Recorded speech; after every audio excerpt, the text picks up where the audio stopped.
So great to see all of you. I'm sure that we will have a great hour session here. And as you know, the topic is the best practices for collaborating with growth companies and startups. And I put all my effort that when we end that webinar, that you will thank you yourself that you join and you have got something concrete, valuable things. Those practices that you can utilize in your work as well.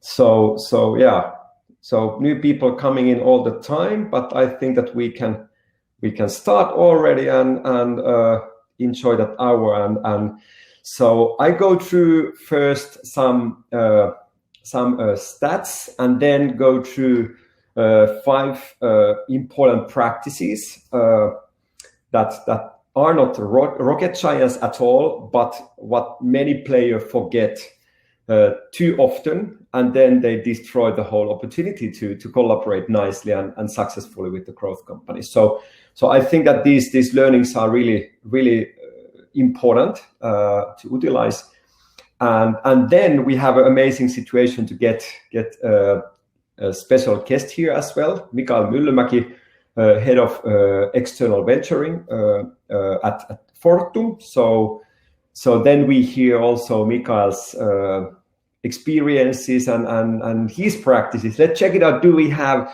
similar ones or not? Then we will see. But Mikael will join later that call, and that will be a nice fire chat as well. So I have some good questions for Mikael. So let's start. And first of all, thanks for all of you that you join. And my name is Paavo Beckman, and really shortly who I am. So I have worked for many companies and led in different teams in different territories out there. So in the United States and UK, and also Finland and Helsinki mostly. And so that is shortly my background where I have worked internationally. But then if I think about what type of things I have done earlier, so I have created, for example, engagement tools for big corporations out there, especially in the United States and in the UK. So even though I'm talking about technologies a lot, usually that then I think about that psychological thing as well. And we are human beings, so technology is great, but we need to handle processes and handle other people as well, internally and externally, so that we can get the great results. And that was those engagement tools has been really really interesting to develop that type of things, how to engage people out there globally. And then nowadays I'm a founder and chief of development at Catapult. So that is my current job, and this is great to see a lot of innovations, a lot of amazing corporations and their innovation teams, and then also investors and also amazing growth companies. So that is shortly my background, and then before we jump to the topic concretely, I tell you really shortly about Catapult. So we are a company that has offices in Helsinki, Prague, and Madrid as well, and we are a data-driven research company, but we have also own platform, that InnoPipe, that our clients can utilize so that they can do light market researches and scouting there as well, and find those best growth companies and startups internationally. And we are analyzing all the time more than 1 million companies out there, those growth companies and startups. So that has been quite amazing journey to follow what's going on there in the market, and same time have a huge amount of corporations to work with, and that's really exciting to be in that positioning. And we have a totally different type of clients. Variation is really it's huge. So we are working for banks, manufacturers, energy companies, logistic companies, and different type of huge, biggest brands and corporations in the world, but then also we work for investors and even really small companies, family-owned companies who is looking for best partners or innovations out there. So if I name a few companies, there are, for example, Kone, Finnish big elevator manufacturer, and then there's Coca-Cola, Siemens, Telefonica, and for example, Fortum. We have been honest to work for Mikael's team that we hear more later today. But that is shortly the background, or my background, and what is Catapult. And now it's great to focus on that topic concretely. So, but now it would be nice to hear your some kind of thoughts and feedback. I have 2 questions first. So now please take your mobile phone, open the camera, and check it out, that QR code there. Then you get these questions to your mobile phone. It would be nice to get some kind of your feelings as well. And the first question is that, which of the following approaches do you utilize to collaborate with growth companies and startups? So basically, do you utilize consulting companies, or do you have you created corporate accelerators or incubators, or do you rather trust your networks, or then networking or platforms? Sorry. So that is the what of those are some kind of most relevant? It seems that networking and platforms are the okay. Now consulting agencies as well. Yeah. So yeah, that is so. Networking is definitely. It seems that is. Yeah. Please answer. No hurry. That is interesting to see those percentages there. So networking is however, the really big part of that, and then they are consultants and platforms. And I'm sure that many of you utilize many of these, but yeah, that is interesting. So networking and then platform and then consulting agencies. That is interesting. That is really nice to see. So let's get back to these things later as well, because that is these are important things if we think about success as well. And all you can succeed with all different type of approaches, but yeah, there are pros and cons in all of these. So networking is taking, that is the biggest definitely the approach what you utilize. Okay, then let's check it out. The next question. That question should be on your screen, mobile screen now as well. So, what is your biggest pain if you think about it, collaborating with growth companies and startups? So is it difficult to establish the common goal with the growth company? Or is it your insufficient budget, that you don't have enough money for those collaborations? Or is it that internal decision making is too slow in your end? Or is it that decision makers are not involved in the collaboration? It seems that decision making is too slow.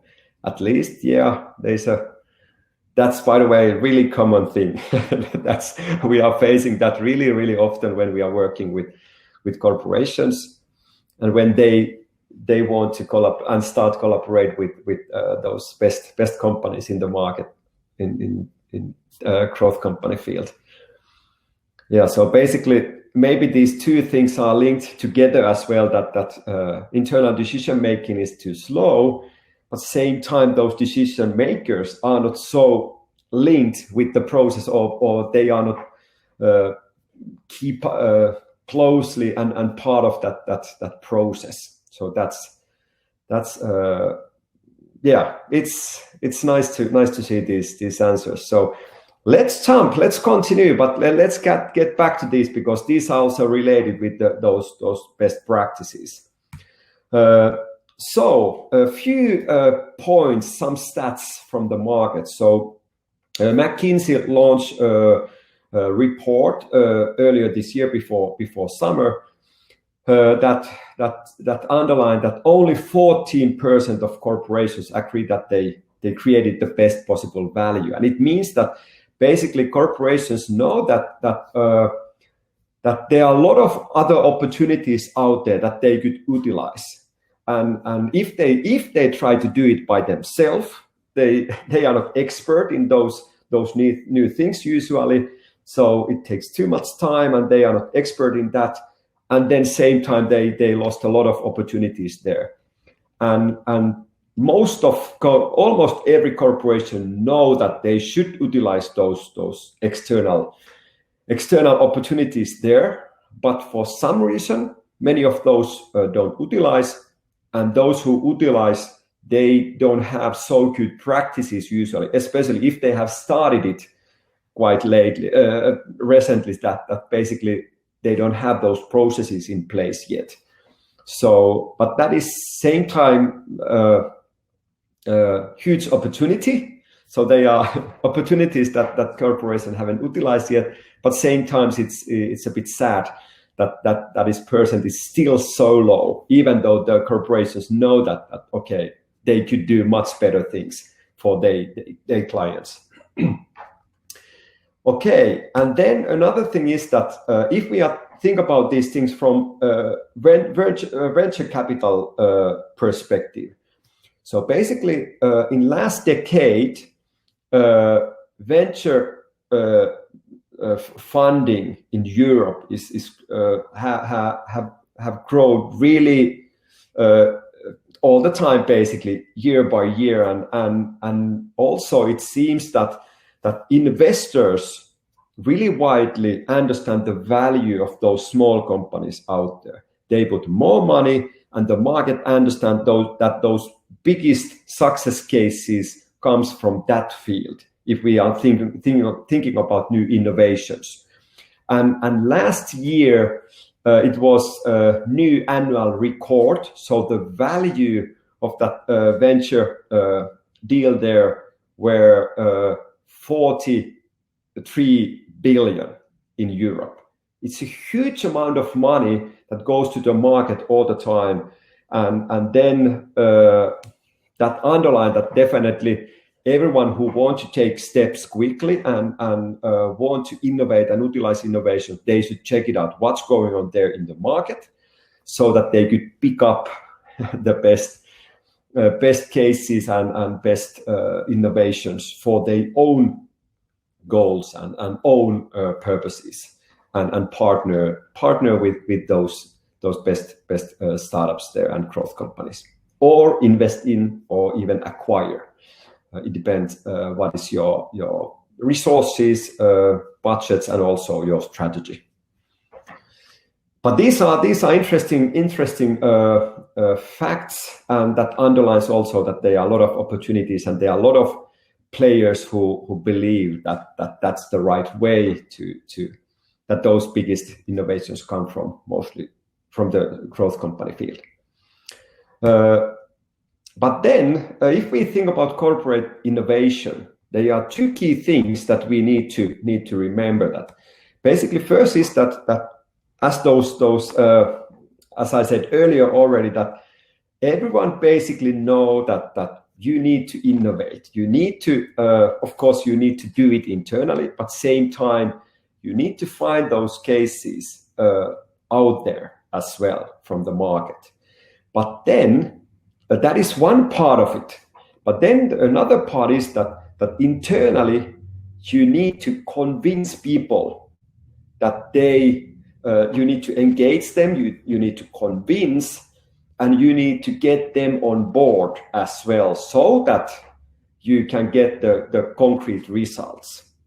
And it doesn't matter, even though you succeeded one of these things, for example, find those great cases, But if you can't get people on board internally, then you definitely can't get the result. So you need to combine both of these, and it's not easy. Both of these are quite difficult to do really successfully, but it's possible, definitely. And if you think about the convincing people internally, it's really crucial that you can use some kind of data or facts, because really easily in big corporations, the situation is that there are few people who understand the value of the startups and growth companies there, and understand that we could benefit it really dramatically if we utilize those. But that is some kind of many of us are living in some kind of startup bubble, and those business unit guys, it's possible that they don't see the value at this point. So you definitely need to convince them with data, with facts, that if you select one company and say that, hey, your department should definitely utilize that growth company, then you should have the facts that why this is the case, that they really should put effort. And that's not the if you don't do it proper way, and if you only throw the cases that you feel like, okay, this could be something, and they start put effort for that and spend time and maybe even money, and then there isn't any kind of processes, and you can't even be sure that is this quite okay case, at least in that field, then it's really difficult to continue that collaboration with that department. So you need to be carefully what you suggest, and when you suggest, you need to have things that how you convince people. And most of you are utilizing networks, and it's really good when someone suggests the case to you that if there's that social connection already, and there's some kind of pressure to people to give only good cases to you. But same time, it's quite difficult to use any facts or data to convince your people internally.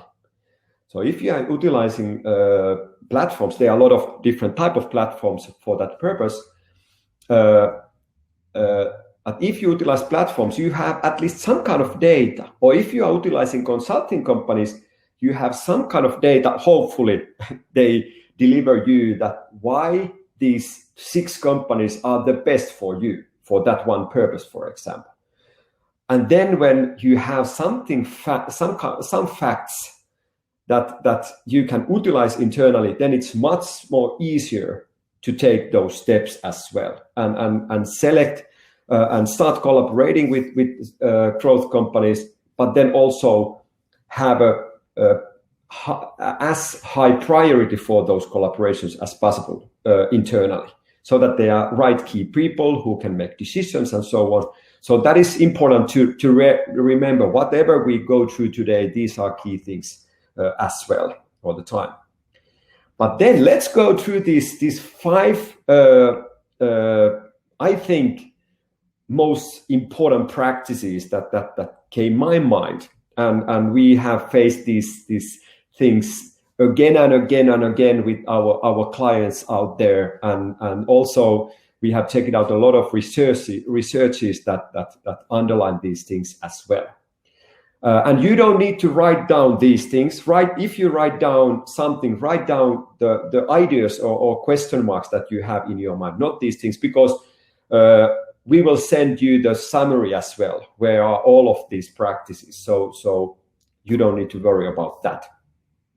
But first thing is that remember to name and authorize the people who have a power and pressure to run the process, this collaboration process. And we have seen this during the years quite often that one company, the corporate guys, they feel that, okay, now we want to utilize those growth companies. We need that type of innovations. Okay, that's great. Then we help them to find those cases, and then they say, okay, these are great, especially these 3, but let's focus on this one. It's most promising. And we said, that's great. And then they start that collaboration.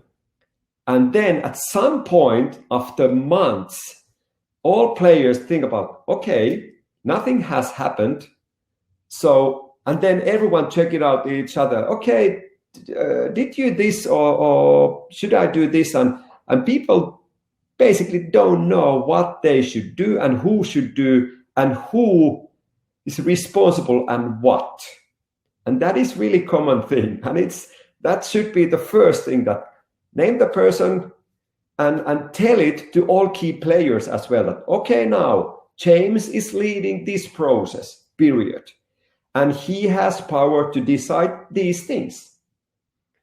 So if you don't have that, it's big mess usually. So that is practice number one. And then if we jump to the second practice, this is linked with that practice one really heavily. So you need to do those decisions really often, and then there should be also the named person that, okay, who can make those decisions as well. And really often the situation is that there isn't mandate to lead that process. And then when you need to make those decisions really frequently and really quickly, and then if you need to say that, if you need to say to that growth company that, hey, by the way, we need to ask this, and this committee will meet end of next month. And it's ridiculous. So you burn time and lost a lot of opportunities if you need to wait months or weeks, and quite often even days. You should have the structure that you can make those decisions, small and bigger ones. Of course, if you are doing really big decision that should we acquire this, should we invest in, or should we really now start to scale that really our core, or that the service of this startup with our core business really heavily. Of course, those are the big things that you need to, it takes month or even months. But if we are talking about this collaborating processes, you need to have that capability to make those decisions fast. And then what does it mean? It means that you need to tolerate uncertainty also really strongly. And sometimes this is difficult for corporations. The bigger corporation is usually, it's more harder to tolerate that uncertainty, because in corporations we think that, okay, we have built those processes, our core business processes, and avoid risks. And then when there's a totally new process with totally new companies, and that is maybe we are doing together something that is totally new in the market even. And then there isn't that, you don't know the results yet. And you, even though you are planning it really even weeks or months, still there are a lot of question marks in there all the time. So that's why you need to know it and know that, okay, but we decide this next week when we know more about this, and then again next week, and so on. So that is good to remember. And then practice number 3. So it's really key thing that if you decide to collaborate with growth company or startup, it doesn't matter, is it pilot project or do you start to basically go to market already and together, it's really important that you clarify those goals or goals together, so that you have a common understanding that, okay, this is what we try to reach. These are there we want to go, and that's also expectation management things that everyone on the same page, that what we try to do. But then this is some kind of first step. then you should have a concrete timeline as well. Because if you think about situation that you are corporate guy, then there's a startup guy, and you feel that, okay, this is great collaboration, there are a lot of opportunities together, and then you have a common goal, and you decide together that let's try to implement this first step really quickly. What does it mean? What does it mean for that corporate guy? And what does it mean for the startup guy? That really quickly can mean day for that startup guy, and really quickly can mean for the corporate guy that in this quarter, for example. And so you need to have some kind of understanding that what is the balance or what is the common understanding of that timeline as well. So it's good to go through that. Okay, first month we take these steps, and these are the personal people. And then by the way, there's comments as well. So yeah, I get the notification that, okay, David is asking.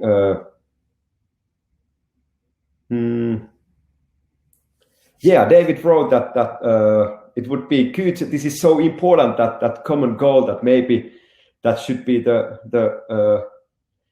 at the beginning, the starting point of the whole collaboration, and that's really good point. So that could be the first thing, that okay, we try to reach this, and after that we decide those key players who is running that process. And hey, David, thanks a lot. This is really good point. And that is it's somehow funny and weird that 30% of startups agreed or they feel that there hasn't been common goal. 30% say that they have had concrete goals. 70% feel that they didn't have concrete goal when they started to collaborate with corporations. And that's 70%, think about it. And then if we think about that timeline, there of course is that KPI thing, that okay, how we measure it. And now I feel that the KPI should be really simple, even one KPI, simple KPI, that we know how we measure our success. So if we have a common goal, we should also say that what does it mean? So if our goal is that we want that we have users internally, for example, for that platform or that technology, then it can mean that we have one user or 1,000 users. So it's good to decide that what is that KPI and talk about it. If we have more than 100, then it's a huge success, and then we are definitely want to continue with you. So these are really important. And then only based on researches, only 21% of startups, they have said that they have been some kind of timeline or milestones. So roughly 80% in those cases, they haven't had any kind of timeline. And then really often the conclusion is, or some kind of end result is, that after 6 months, all players, corporate guys and startups, feel that nothing has happened.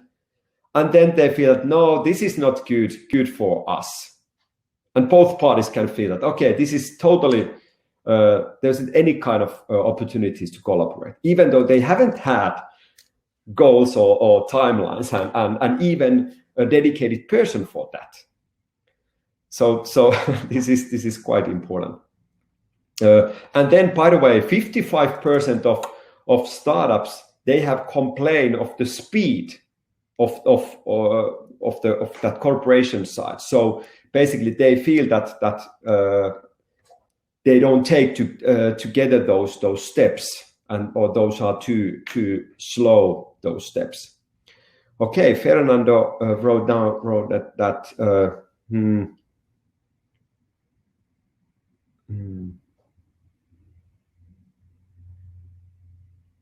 Yeah, that is Fernando wrote this chemistry that when startups are focusing on that speed and creation, and then corporate guys maybe keeping the clock and goals. Yeah. So, but I think that underlines that this discussion is really important. It doesn't mean the huge plans or something, but it means that you go through these things and decide these things together. That okay, these are the people, these are our goals, these are the timelines, and so on. So that it helps a lot when you continue that collaboration. And then a fourth practice is that follow the progress, that check it out, what's going on there.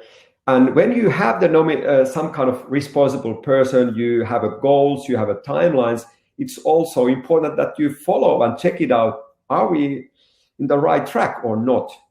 And what we have learned that if they are concrete process, how key people inform all other key people. It can be a mail group, for example, really simple thing.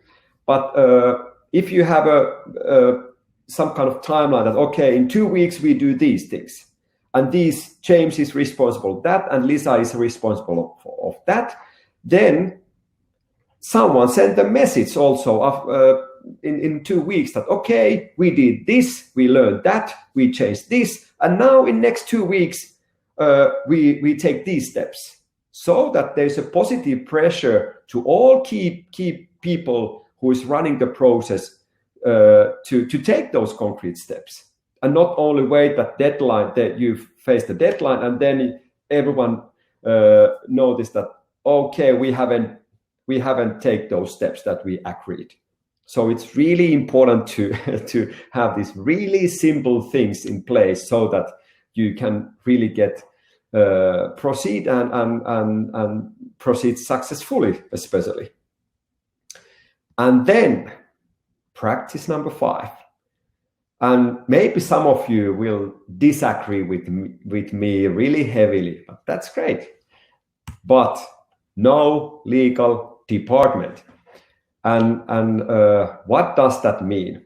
Really often that innovation guys or new business guys, they have their goals, they have the passion to take those steps, hopefully with the selected growth companies, and they have a business goals. They have some kind of vision that what does that can mean for us as a business wise. And then when you have discussed with the growth company and you have a common goal, and then you are ready to make the decision, okay, let's collaborate, but then you need to do that some kind of agreement. And if you throw it to your legal department, in some cases your legal department means one lawyer, but if you have many people there and you throw the paper there, you write down some kind of draft and draw it there, usually the process stops really quickly, and maybe can start to go to the totally different type of direction. So it's really key thing that you name dedicated lawyer who understand those startups. They understand that the process needs to be a bit lighter than with other billion-dollar corporation. So that it support the process, not to destroy it, and support those goals, not try to stop to getting those results. So it means that you need to streamline that legal process really often. And those most successful corporations out there, they definitely have done it. They have one lawyer who is focusing on these things. And every time when there's some kind of startup collaboration, that person take care of that agreement. And the process is much lighter when he understands what does it mean, and what is if you are doing pilot, it doesn't mean that you need to write down 50-page agreement, because you are testing it with that startup. So, but this is interesting. I have seen these this practice or face the challenge of this practice in many cases during all these years when I have been entrepreneur in more than 20 years. So I remember when I signed I was signing deal with Sony globally and in my previous company. And then Sony wanted to buy our mobile technology and platform for their own purposes, and that was engagement tool that they wanted to utilize globally. And then the business guys there said that, hey, we want it now. We want to utilize this for our most important products. So let's collaborate and how quickly we can deliver everything. And we said really quickly. And then when the legal department started to check it out, our agreement, suddenly they say that we need to pay huge amount of money to Sony so that Sony is ready to utilize our technology. And then the business guys thought that now they are thinking that they old traditional agreement perspectives where Sony usually license something to their clients, but it took months and months, and then at some point we didn't have the agreement. The business guy said that let's do it without agreement. I take that risk that they kick me out, they fire me, but it's ridiculous that we are spending time now for this because they don't understand what we are doing at all.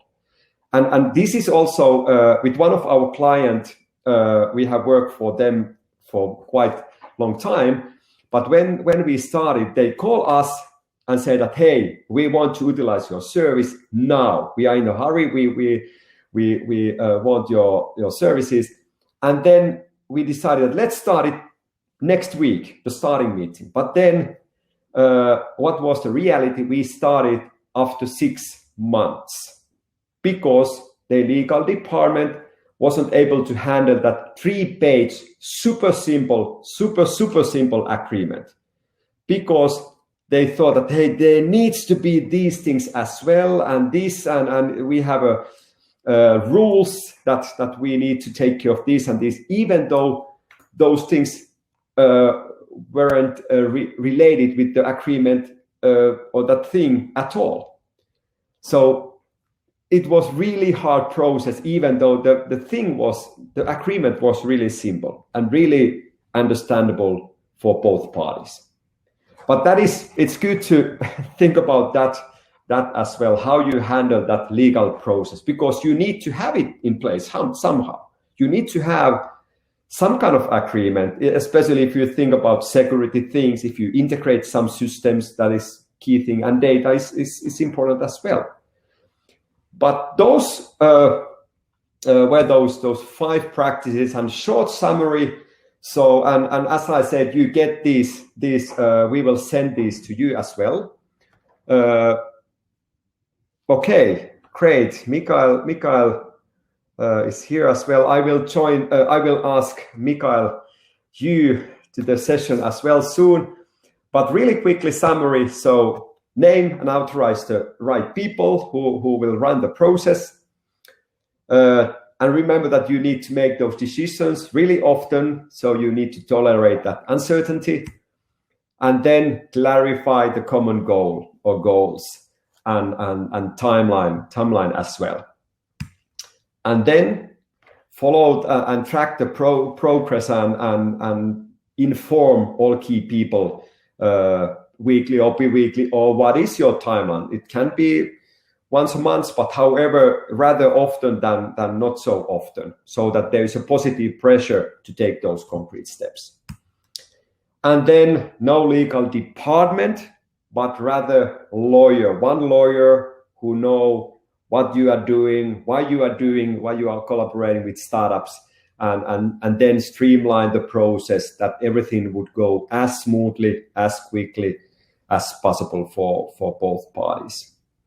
But hey, hopefully these are good reminders. I'm sure that you know many of these, but for some reason, still people forget this and don't remember these practices or follow these when they collaborate with startups and growth companies. But now it's pleasure to invite Mikael here as well. So wait a second, I pick up you from here. Wait a second. You are there. So Mikael, I stopped sharing my. Okay, now you are there. I can as well. Hey, thanks a lot for joining to that session, and it's great to have you here, and you have a lot of experience, and so I have a few questions for you, and hopefully our audience will get good insights from your side as well, and now I'm sure that many of people in the audience know Fortum really well. You are playing internationally and even globally really strongly, and if I remember correctly, Fortum's revenue is 49 billion, at least. Near. So quite huge organization, energy company, but you are taking steps with new innovations really heavily as well. So it's great to hear your insights as well. So maybe I stop sharing so that maybe our video is a bit bigger here for the audience. But could you introduce yourself shortly, that what you are doing, what is your role at Fortum, and then I ask some questions. Of course, yeah. Thanks, Paul, and thanks for having me. So my name is Mikael Myllymäki. I'm heading the external venturing team at Fortum. So that's basically the team at our company that takes care of working together with external startups in many ways, and that includes piloting and partnering, startup M&A. So we invest directly in startups where it makes sense, as well as then a venture capital fund portfolio. So we have about 170 million euros committed across 3 venture capital funds across the world. So that's really kind of my turf, and all of that's really on the one hand to drive organizational learning across the company. Really, that's cultural shifts in how we adopt new technologies, as well as then building options for significant new business, as we call it. So you can think about this as equity level bets or kind of foothold in the businesses, which in 10, 20, 30 years time will potentially be core to Fortum's business. Yeah, sounds good. So now all of you understand why Mikael is the great guy to hear these insights here. So, but first question that from your perspective, how you see that? What are those most important things for successful collaboration? So, what are those really key things that without those you screw up? Yeah, it's probably a very corny answer to that question. It's really all about the people. I mean, you talked a lot about convincing the right people and empowering in what you just said earlier. And to me, really, it's also about finding really those people within the organization who can be convinced, who really kind of get it when it comes to why you work with pilots, and who are kind of motivated in driving the company forward. And ultimately, you know, why we work with startups, a lot about learning and kind of the organizational learning part I mentioned, and that really gets accumulated and is codified in the people. So without the people, as corny as it sounds, nothing is possible. So they're really at the center, and having everything kind of organized in a way that would keep the people at the center is super critical. Yeah. Do you have you any kind of experience that what type of people are usually the good fit? So is it older people who have a power there internally, or and positioning there, or is it younger, more tech savvy people, or how you feel it? Yeah, good question. I mean, you know, ultimately anyone can be involved, and everyone is a stakeholder. Perhaps there is a bit of a tendency towards the kind of younger up and rising executives. So kind of really the people who are, you know, motivated in their careers and looking to build that path within the company, because that's, you know, the key part of this is really the mindset for developing further, and, you know, identifying the opportunities, identify the challenges, and how do we fix those. And that tends to be more prevalent than potentially a bit early on in the career, and especially these kind of ones rising and getting a lot of different experience across the organization. But the bottom line is everyone is a stakeholder, and everyone can be, and also is to an extent involved in all of this. Yeah. Okay. Yeah. These are really good points. And how about then if you think about your process? So let's say that you have these dedicated people there. They are motivated. And then they have that passion to take steps. But how about your process? So you are a huge company. I'm sure that you have also really traditional processes in corporate level. So have you any kind of streamlined processes for specifically for startups or growth companies? Yeah, sure. Good question. I want to mention two. First one being basically our network of our piloting network, as we call it, across Fortum. So these are really kind of fitting the criteria I just described, but business developers, strategic developers across the company, really in the business units. The fact is, my team is responsible for driving the work together with startups, but we can't really have as much knowledge and know-how in exactly the opportunities and problems in the specific businesses across Fortum. And as you mentioned, we're a big company. So really the core innovation in this piloting network, as we call it, is finding those people with the mandates of already looking 10, 20, 30 years into the future. So thereby, when we talk about piloting, it's not kind of an extra item in their to-do list, but really kind of a tool they can use to really perform the job they're getting paid for in the first place. And that really is what solves for the time it takes to redo these pilots. And of course, having our Value Ventures bets with 150 million euros in Silicon Valley, it's a very exciting venture capital investment. So it kind of goes towards committing people. So that's maybe the first one in how we kind of build the business unit level competence. Second, they're related to the processes, and very much kind of point number 5 you mentioned there on your list, finding those kind of pragmatic, forward-looking people within the processes of the company who get it, what is piloting about.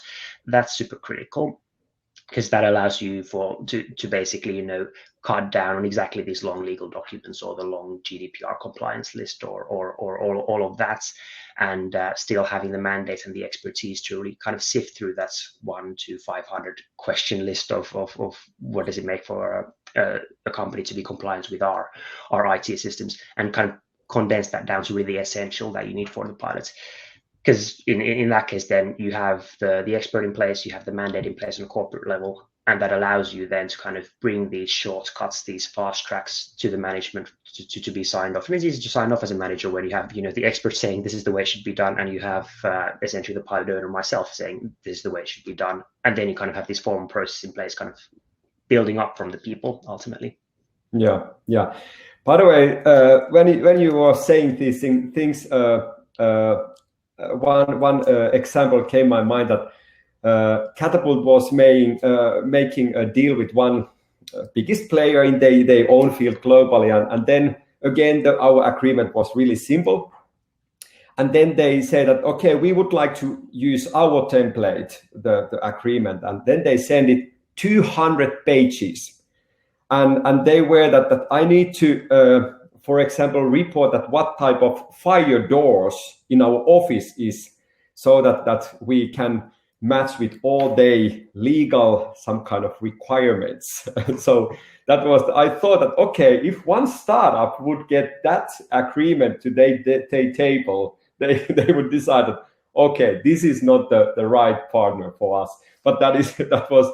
And when after that, we have said to our clients many times that don't show that type of agreements to the growth companies. And especially if those are really good ones, they run away instantly, because they have options to select also those partners. So that's a good point, actually. And as Fortum, we of course have many 200-page agreements, because there is one for every case. But now, as we've been working with the right guy in that team, now there's one 10-page contract which we use for pilots, and is also one of the official templates, and that's kind of exactly where you want to lead the process, to have that kind of one that fits this particular purpose. Yeah, and that underlines that if someone sent that 200-page agreement, it means that they doesn't know what it's all about, but they think that they behave exactly same as they would collaborate with one other huge corporation that is delivering some materials for them, for example. So that is good to good to think about these processes as well.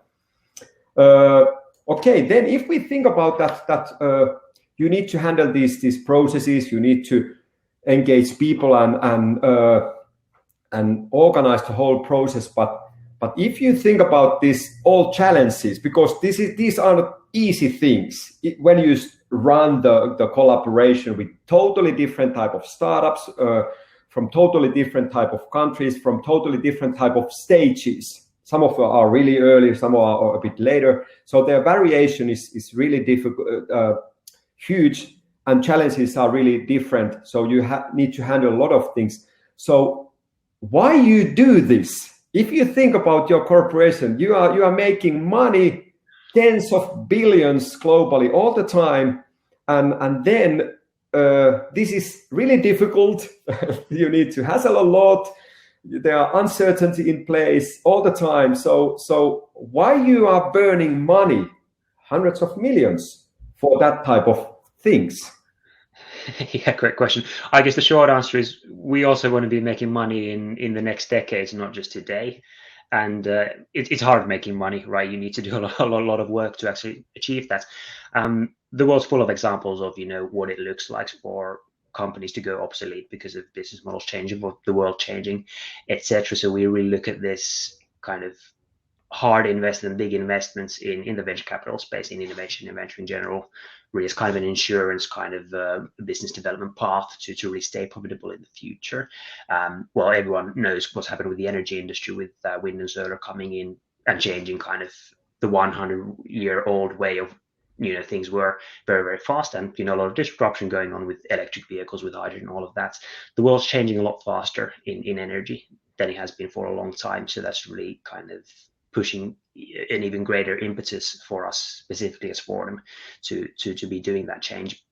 So really, we want to, through these activities, drive the organizational culture forward, to really have a resilient organization. We have more than 10,000 people at the company, to really be savvy when it comes to stuff like artificial intelligence, machine learning, all these physical trends and business models as well coming up, in order to really have that resilience and to not go out of business, because things are changing faster and faster by the day. And if you look at kind of the investment you mentioned, it's a lot of money.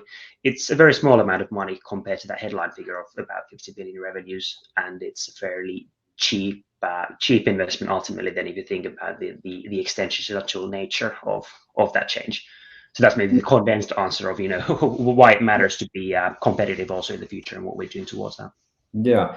How about if you think about audience, they are from different type of companies, smaller and bigger ones, and how people should convince other people internally and get also budgets and mandates to really start to do this systematically, and even though they are this uncertainty in place all the time. So what are some kind of tips for that? Yeah. Look, I guess the question of how much should you do and how you should do it, it's very dependent, not just on the industry, but very, very much the size. I guess the question you need to ask yourself and really kind of push the management is, what if we don't adopt to these technologies? What if we don't recognize something coming up fast, and kind of consequently, what can we do to be at least a bit attuned to those changes, to have our finger on the pulse? And really, I guess for me, it's a lot of the existential framing as one, but really framing that organizational change, which is always top of mind for CEOs. I mean, we're just one contributor in that cultural shift. But the question for innovators at any companies, what is my contribution to this, and what's the right way of doing it? Because the premise is the same for everyone. Big companies, small companies, we can all go out of business pretty fast. Ultimately, it happens faster than you think. Many examples. Yeah. And hey, by the way, audience, if you have any questions for Mikael or for me, please send those. We are more than happy to answer. But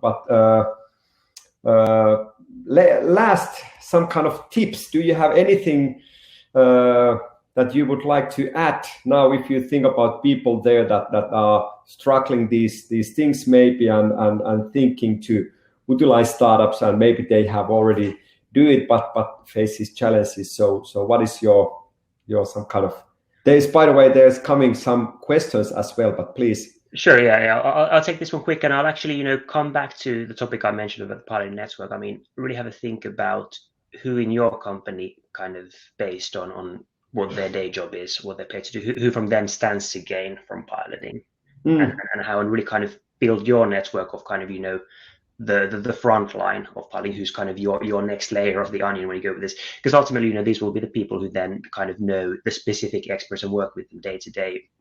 I don't. Well, I do know the kind of drone expert for solar energy at Fortum, for example, but I don't work with Marius kind of every single day.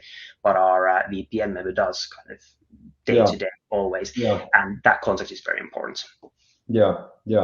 And for all of you there, that we have two small things after that fire chat thing as well. If you have questions, you can write it now. But then I share my screen as well. That there's one last question for you here. So wait a second. So now you should have those questions there. That if you open your mobile phone, if you close it already and you find it, you can use that QR code. Open your camera and show that QR code. So which topic would you want to learn more about in possible future seminars? And by the way, Mikael, you can stay here. Don't jump out yet. Sure. So it would be nice to hear there's a few options like how to leverage data in corporate venturing. So that is one option. And then how to what metrics to look at when choosing company to partner with, invest in, or acquire. And then the third option was that outsourced or in-house innovation scouting and pros and cons. So it would be nice to hear your thoughts that what topic would be the most fruitful for you especially. That what metrics to look at when choosing the company to partner with. That is now together with that's the biggest one at the moment. So and then also this outsourced versus in-house innovation scouting. So that is also 38%. But it seems that this what metrics to look at. That is really important topic. So we could definitely think about that when we have a next webinar. So thanks for all of those answers. And then last thing is that if you want to have a virtual coffee break with me, and if you have a question, so you would like to ping pong some ideas or your challenges, I'm more than happy to spend time with you. And as I said, that there are a few old friends already in the audience, but there are a lot of new people there that we haven't met yet and talk together. So but you can use the QR code again when you show your camera there. You can pick up my slots from my calendar straight away, or you can use that calendly.com/Paavo Beckman. So you can book a short meeting there so that we can ping pong and chat together regarding whatever you have in your mind and what would help for you. But hey, let's check it out. There some comments here. So wait a second. Mikael, do search for ideas or startups that are outside of the scope of energy business. So do you think about more widely than only energy? Yeah, that's a good question. Short answer, yes. I'd answer this in kind of two layers. And I mean, maybe as a background, of course, we engage with startups in many ways, through piloting, through investment, through different types of partnership. Yeah. And we do also do that kind of directly on balance sheet. I mentioned the startup M&A, which we do kind of directly from Fortum, as well as then kind of indirectly through our venture capital funds. And really the beauty of that approach is we have, in a way, two layers of looking at the world. For Fortum specific investments or direct pilots with Fortum, where we really look at the stuff within arm's reach of Fortum today, which in the case of Fortum being a big company in the energy sector, integrating a lot through sector coupling with many different things. Yeah. Industrial electrification, for example, is a massive topic. So that's already a fairly broad range of startups, which maybe not evidently have a lot to do with Fortum, but in the future will do. And then secondly, for the venture capital funds, kind of the idea there is to really push those boundaries a lot more. And that's where it makes sense to have, a separate vehicle for that. And there we really look at the world based on the mega trends, climate change, circular economy, et cetera, which automatically, imply that there's a lot of space also further away from Fortum. And that we need to do. I mean, if we want to understand the future, it doesn't begin from looking just at, everything that's super close to us. We really need to have an eye into the future. Yeah. Hey, thanks a lot, Mikael, and thanks for all of you in audience. It was great to spend time with you, and hopefully we will chat in the near future. And thanks, Mikael, and have a great weekend for all of us when we will face that situation in some hours. But hey, thanks a lot, and have a great day for you. Thanks very much. Thanks for the great questions. Yeah. Thanks. Bye-bye.